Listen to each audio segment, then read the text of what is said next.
Good morning, everybody. My name is Crystal, and welcome to my YouTube channel. Today is Wednesday. Good morning.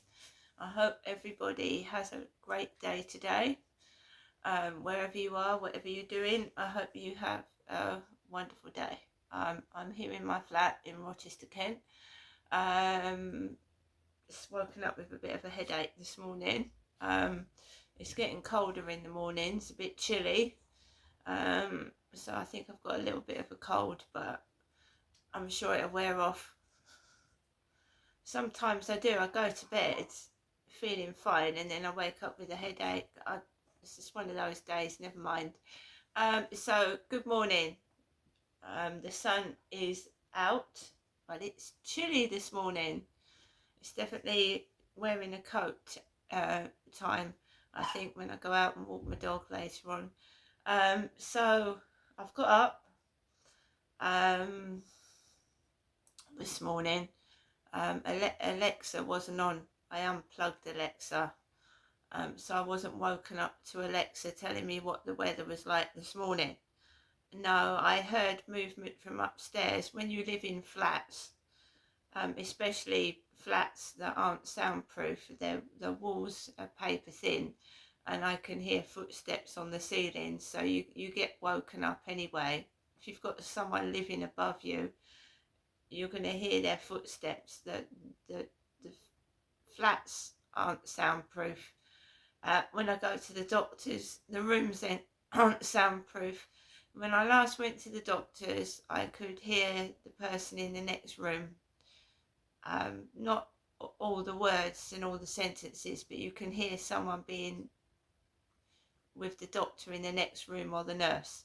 And this happens wherever I go. If I go to a therapy session, if I go to a doctor's appointment, it's like the set of Coronation Street. It's made of cardboard. It happened in Gloucestershire as well. The doors were filled with paper, which is dangerous because of a fire issue. So when I was living in my flat in Gloucestershire and there was an accident with the door, I found out that the doors were filled with newspaper. Cardboard and newspaper, which is obviously a fire hazard. So it's like the set of a TV, a soap opera or something. It's like it's made of cardboard. It's not made properly. So this building is now 5 years old and it's coming apart. There's cracks in the wall. Even if you go against the wall, not too bad. Pieces of the wall come out, if you see what I mean. So it's like made of paper, made of cardboard, made of inadequate material. So it's 5 years old and it's looking tatty already, and the leaking, it looks like brown rust leaking down the wall. It's not very nice. It looks horrible. So it feels like the set of a TV show when bits of the wall are coming apart, the carpet's all dirty. It's just, for visitors coming, it just looks not nice. So I got up this morning, I was aware of the neighbours walking across the ceiling. So I've had to get to a new routine. So for the past 2 years, the guy had been getting up for work. He had been getting up at 4 or 5 a.m, getting ready for work, and he used to leave at 10 to 6 in the morning. So I used to get woken up at 5 in the morning, but I'd got used to that for the past 2 years. And then 3 weeks ago, it'll be 4 weeks next week, he might even be, it'll be 4 weeks the end of this week, that he's now changed his routine and his kids have come to live with him full time. He's not going to work at 10 to 6 in the morning. He's here full time. and I've had to get myself back with the kids making a racket, banging about, running about, and half the problem is the lack of soundproofing in the building. It's been a nightmare, so I've had to cope with it. So you have to change your way of thinking. So from going to it being relatively peaceful and quiet during the day, it's now gone to, right, it's really noisy 7 days a week now. There's no respite from it, and it began to drive me round the bend. About a week ago, I lost it. I got cross. Now I'm containing myself. I'm saying, look, focus on something else.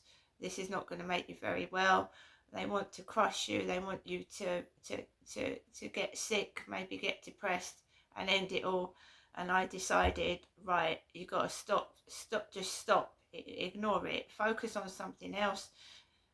Do something else. Go somewhere else and take your mind off of it, because that's what they want. They want you to give up, give in, and it's just, they want attention, but it's not good attention, is it? It's not nice attention, but getting some attention is better than no attention to a narcissistic person. They just want attention, whether it's positive or negative, and I don't want to give them any attention at all. But I'm talking about my experiences of neighbour harassment and outside harassment, so that other people know that I know what it's like to go through it. And I became aware, and I awakened in 2006, but I had a lot of things happen to me up in Gloucestershire. I had a lot of things happen to me. I began to be aware that I was being monitored and watched, and dogs barking. I'm doing a YouTube video and dogs start barking while I'm speaking. It was relatively quiet before I did a YouTube video. In fact, it was very quiet. The Narc survivor is doing a live stream, and I'm doing a YouTube video. He's live streaming about something he's been through, gang stalking. And I watched one of his videos last night, and there were horns going off and a load of noise while he was speaking. And it's the same for me. When I start doing a video, we've got dogs barking, people shouting underneath my window, and a whole load of noises going on. And I listened to the Narc Survivors channel last night, and the noise while he's trying to speak. And he stands there with his sunglasses on, because I wear sunglasses, because during the day when it's bright sunshine, you get cars with their headlights on right in my face, and I've actually taped it when I've gone outside. Helicopters hovering overhead, and all that kind of thing. So last night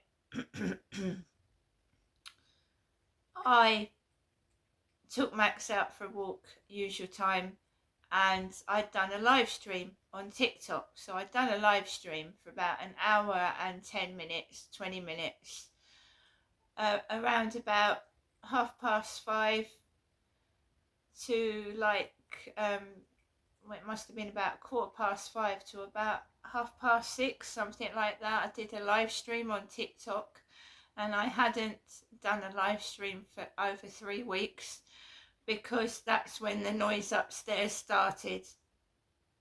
The harassment from upstairs actually stopped me from doing YouTube videos, because the noise was absolutely horrendous. The banging, the stomping, the screaming, the running up and down.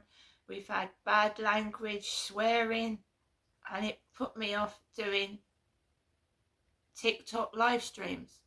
So it was their noise upstairs began to affect my everyday life. When I don't take a shower when they're in.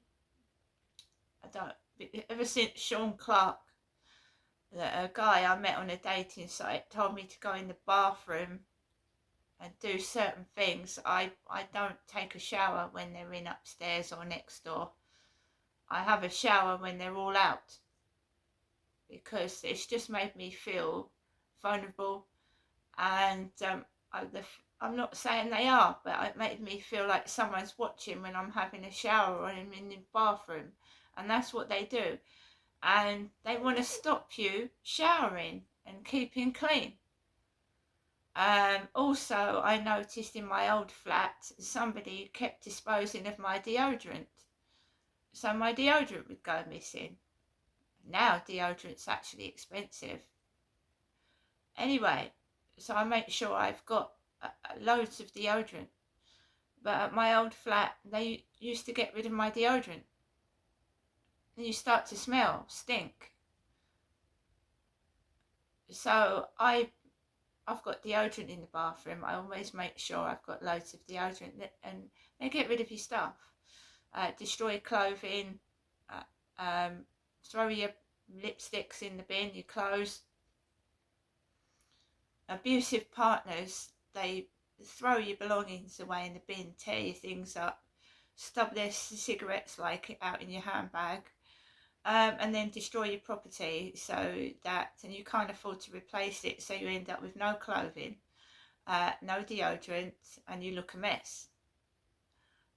This is what abuse is, I'm afraid.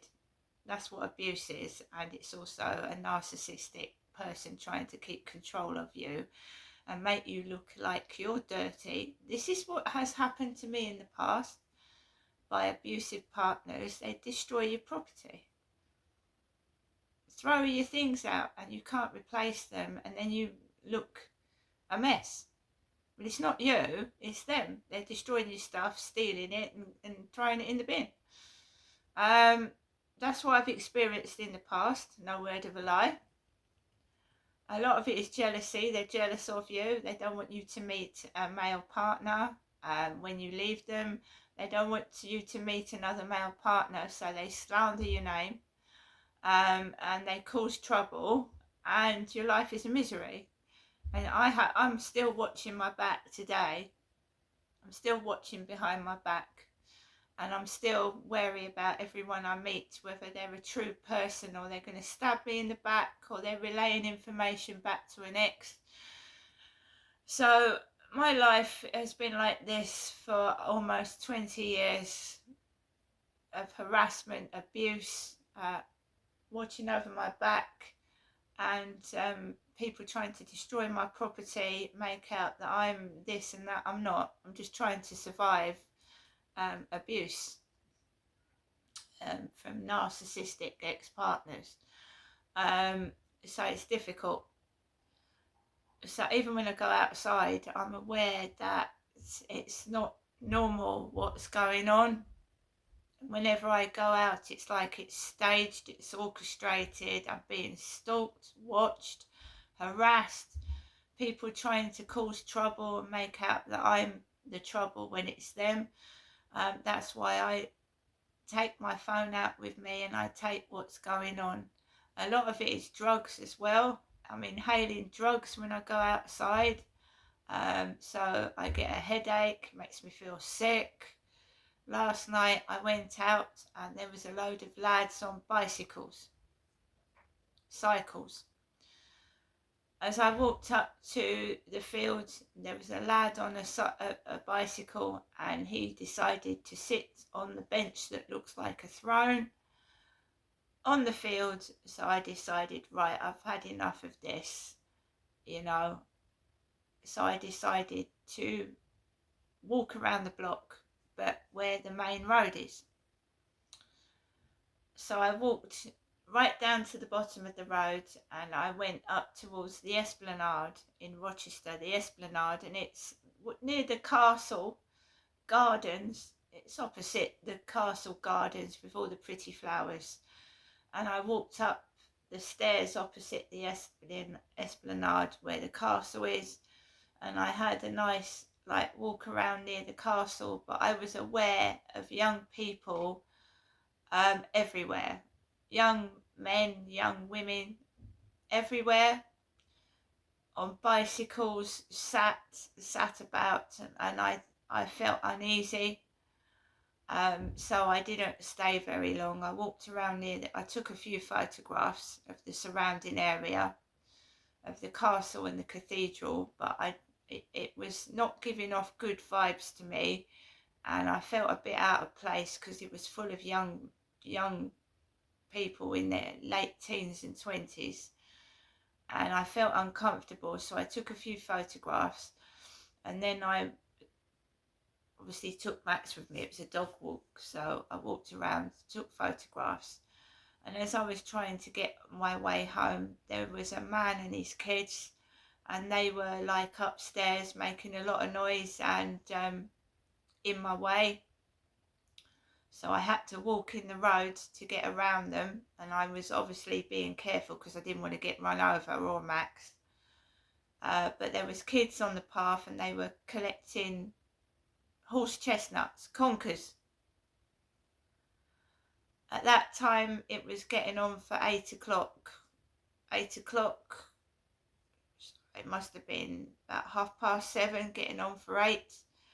And there was kids outside with their father. They were stomping about on the grass in the way, and they were collecting horse chestnuts almost in the dark. So I walked around them out the way. A kid ran behind my back and onto near the castle and started taking photographs behind my back. So I just stood my ground, stood tall, and I kept walking. And I just kept walking around. I went past the Ye Old Arrow pub, opposite Jaggers, where I was sat a few weeks ago having a cup of coffee, where that lad was attacked with acid. The Ye Old Arrow pub.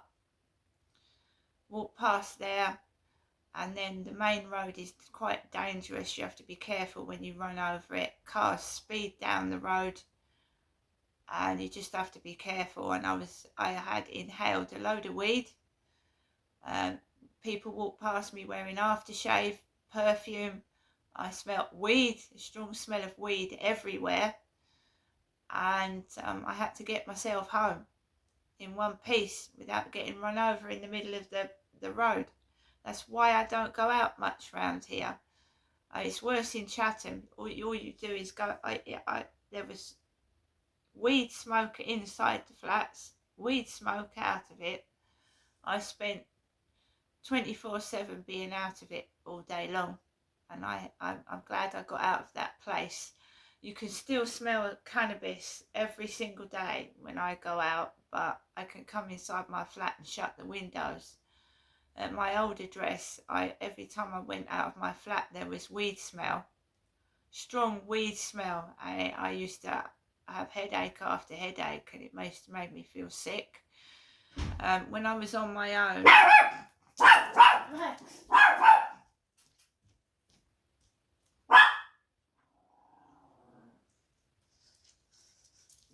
Sorry, someone coming out of their front door.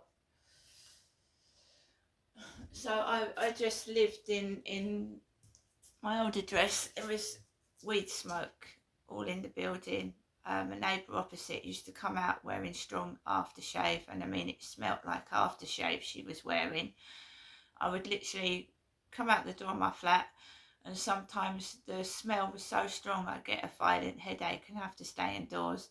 I used to stay in my flat at my old address about 3 days at a time sometimes, because of the constant weed smell. And we're talking that they used to smoke it inside the flats, not in the communal area. I used to almost fall down the stairs. It's just one of those things about Medway. It's full of people that smoke. It's a deprived area. People smoke drugs down Chatham High Street. There's often videos about Chatham and all the people like off their heads walking up and down the road. It's an issue. It's been like that since I've moved down here. Drug problem. Yeah, yes, there are children in the block of flats, but no one seems to give a shit what they do, so I just protect myself. Fortunately, I don't have children living with me. My children are grown-up adults, but yeah, I'm aware of the drug problem in the Medway towns. I think most people are. As soon as you get off at the train station, you can smell the weed, especially in Chatham, which is part of Medway. So yeah, I went in a different direction last night, but obviously all I could smell was weed and drugs. And you've got to be careful crossing the road because it makes you disorientated. Um, so yeah, when you hear people laughing, they're not laughing at you. They're it's drugs, weed. Because when I came home, I was laughing. And I know that sounds funny, but when I've been miserable for the past 3 weeks and I suddenly start laughing for no reason, you know that it's inhaling the weed. So I came into my flat and I was giggling at nothing. I was aware of myself giggling at nothing, but I couldn't stop it. So I was aware of myself giggling at fucking nothing, but there was nothing I could do about it. And at the time, I didn't go to bed till about 12 o'clock midnight last night because I found it hard to go to sleep because I felt hyper and I kept laughing at nothing. And that's what weed does. But it's not good because it's fake. It's fake happiness. It's fake laughing. It's not myself laughing because I'm happy. It's drugs. Weed. Fortunately, I live on the first floor, and when I went into Mr. UK TikTok's live stream about a month or two ago, they were saying, why don't you do a Liam Payne to Mr. TikTok? But I was in his live stream and I was reading it. And Liam Payne was supposed to have jumped off his balcony, and nobody knows if he committed suicide, he was pushed or whatever. And I live in a flat with a balcony, but this balcony is quite tall. So if I went on my balcony and inhaled weed, if I fell, I wouldn't fall over the balcony. I'd just fall on the floor because it's a tall balcony. It's not a small balcony, it's tall. So if I got intoxicated with other people's weed smoke, I wouldn't fall off. So if something happened to me, it would mean I was either thrown off it or pushed because it's a tall balcony. It's not a small balcony where you're going to just lean over and fall off. You'd have to stand on a chair and fall off it. So with all these celebrities that are passing on and, oh, they've committed suicide, we don't know. We weren't there. So how do we know what's gone on? We rely on the newspapers telling the truth, and we all know that newspapers embellish stories and they tell lies. Right, so we the public don't know how these people died. We weren't there. I don't trust the newspapers. They write a load of tripe and they lie. They're out there to make money, to make millions of pounds out of people's misery, and that's what they do. And reporters will do anything to get a story. They will do anything to get a story out of somebody. So they'll lie their heads off, or they'll interview somebody and they'll twist the story, and it's too late. And they also, people that go to the newspapers are usually desperate for money themselves, and their stories get twisted. So I don't trust the newspapers at all. I find that they're more interested in celebrities, obviously, because that gives them money. People are interested in celebrities, especially celebrities at the moment, especially when they get sick or ill, or they've done something wrong like speed, take drugs, or there's a sex scandal. But real life stories like mine and other people's, where you're in a desperate situation, they're not interested in. because they're just interested in making money out of people, not real life. So when I say I'm going to go to the newspapers with what is going on here, it probably wouldn't get in the newspapers.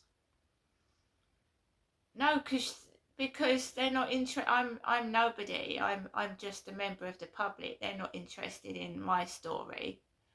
They want a celebrity story. They want a story that makes money. They also like people that are perfect. They're pretty, they're gorgeous, they've got straight teeth, they're not broken. They don't want people like me. They don't want the truth. They want plastic. They want to embellish bad things and create money out of misery, usually from celebrities or someone that's beautiful like Beyonce. They're pretty, their teeth are straight, they've got, but a lot of it's makeup, a lot of it's like plastic surgery. And poor Katie Price has done terrible stuff to herself, and she looks awful right now, because women especially, you read magazines, you read newspapers, and every woman is perfect, yeah, they've got lovely skin. But they don't realise that you age, everybody ages. So people like Dua Lipa, they're beautiful, but imagine them in 30 years' time with wrinkles.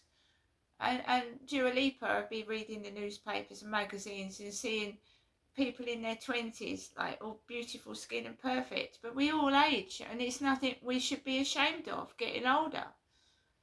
And if we don't show people that people get old, celebrities get old, but there's nothing wrong for people to get old, because the future generation will start, oh, what is an old person? What is being old? Because we're not showing what happens when we get old. So this is why a lot of people are being nasty and bullying older people, because all you see in magazines is perfect faces, perfect figures, perfect houses. Life is not like that. And they still in 2025 will not open up about sexual abuse and it happening to kids and adults and how it affects your life. They don't want to know in 2025. Now, when it was happening to me in the 1970s and 80s, it was even worse. Don't talk about that. The church wouldn't even accept it. The church. Now, I go to the cathedral now and pray, but you don't hear people talking about being sexually abused and assaulted. It's a taboo subject, but it's happening every day. Children being mistreated, children being harmed by their parents, children, suffering. You're supposed to keep your mouth shut, right, about everything. You can't talk about it. Oh, let's be happy. It's negative. Well, how do we stop child abuse if we don't talk about it and help people? And yeah, negative, talking about an abusive past. I want to help other people. Is that wrong to discuss what's happened to me to help others? Is that negative? Or is that not trying to help others, which is a positive thing to do? So I'm supposed to shut my mouth and watch cruelty and child abuse. Is that right? Alexa, what's the time, please? Good morning, Crystal. The time is 8:36 a.m. Alexa, what's the date today? It's Tuesday, the 16th of September. Alexa, what's the weather like? Right now in Rochester, it's 12 degrees Celsius with clear skies and sun. Today's forecast has lots of clouds, with a high of 20 degrees and a low of 12 degrees. And Alexa, which celebrity's birthday is it today? We'll do that later on, guys. But yeah, if we don't speak up